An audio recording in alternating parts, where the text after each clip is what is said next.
हिमाचल में हार का बड़ा कारण क्या? क्या 5 साल के बाद वहां पर सत्ता परिवर्तन होता है, ये बड़ा कारण, या फिर वहां के मुख्य और मूल मुद्दे आप लोग नहीं छू पाए, ये बड़ा कारण? देखिए, मुझे लगता है जहां तक हिमाचल का विषय है, परफॉर्मेंस हार का कारण नहीं रहा, डिसीडेंस हार का कारण रहा है। देखिए, हिमाचल एक छोटा राज्य है, पहाड़ी राज्य है, और यहाँ जो मतदाता होते हैं वो कम संख्या में होते हैं, छोटी छोटी कॉन्स्टिट्यूएंसीज होती हैं। तो अगर एक भी डिसीडेंट, एक भी बागी खड़ा होता है तो स्वाभाविक रूप से अगर वो 500, 1000, 2000, 2500 वोट का भी डेंट करता है तो ये एक बहुत बड़े रूप में परिणामों में परिवर्तित होता है, परिणामों के ऊपर प्रभाव छोड़ता है। और आज जो हिमाचल में हुआ है, मुझे लगता है 16-17 जो हमारे डिसीडेंट खड़े रहे, अगर वो खड़े नहीं होते तो एक परिणाम अलग ही होता। तो मैं बार बार इसमें कहूंगा कि एंटी इनकम्बेंसी नहीं थी, परफॉर्मेंस का कोई विषय नहीं था, डिसीडेंस के कारण यहाँ नतीजे इस प्रकार के रहे। संबित जी, बड़ी वो तस्वीरें चली थी जहां पर प्रधानमंत्री बात करते हुए भी सामने थे एक ऐसे ही कैंडिडेट से, लेकिन भारतीय जनता पार्टी जिसे इलेक्शन मैनेजमेंट के लिए भी बहुत माना जाता है, मैं आती हूँ आपके पास, अल्पेश ठाकुर जो कि जीते हैं अपना चुनाव।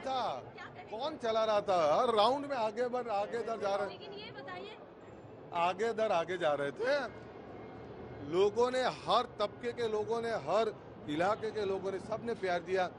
ज्यादा से ज्यादा बूथों के अंदर हम विजेता हुए। ये बताइए, गुजरात में पहली बार ऐतिहासिक जो जीत पहली बार हुआ, पर ये तो पहले से ही तय था। हम बोल रहे थे 150 से ज्यादा, हमने आपको भी बोला था, मैंने सबको बोला था 150 से ज्यादा जीत रहे, और वो भी बोला था 153 या 157 क्रॉस करेंगे हम। आगे क्या जिम्मेदारी होगी आपकी? देखिए, वो तो पार्टी तय करेगी, बट गुजरात असेंबली के अंदर जहां लोगों ने भेजा है, गुजरातियों की सेवा करेंगे, गुजरात को बहुत आगे ले जाने का प्रयास करेंगे, और हमारी ये जीत मोदी साहब को समर्पित है।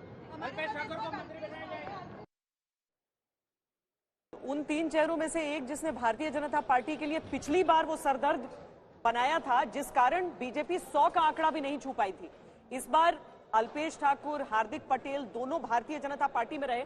आशीष जी, पहले एक बार ये बता दीजिए जल्दी से कि हिमाचल प्रदेश के जो वोटिंग परसेंटेज जो समझ में आ रहा है कि किसको कितना वोटर का विश्वास मिला, और गुजरात में क्या मिला, ताकि हम बेहतर विश्लेषण कर पाए।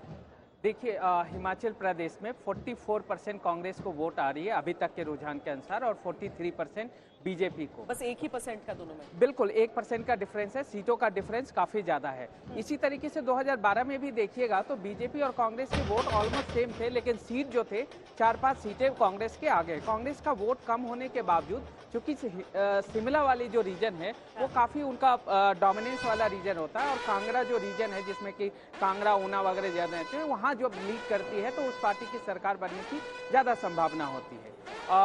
दूसरी 2 चीजें हमें हिमाचल इलेक्शन को लेकर संदर्भ में समझना होगा। एक तो ये कि ये नेशनल इलेक्शन और स्टेट असेंबली का, आप देखेंगे कि 1990 से हमेशा हिमाचल में 5 साल बाद सरकारें बदली, लेकिन लोकसभा इलेक्शन में 2004 हो, चाहे 9 हो या 14 हो, बीजेपी हमेशा लीड करती रही है। तो पहले अगर हम गुजरात के भी वो परसेंटेज देख लें एक बार। गुजरात में तकरीबन 53% वोट, 53% वोट शेयर बीजेपी के पास है, जो कि हिस्टोरिकल है। मतलब पहली बार बीजेपी 2002 में 50% का आंकड़ा छुई थी, अब ये 53% चली गई है 27 सालों बाद।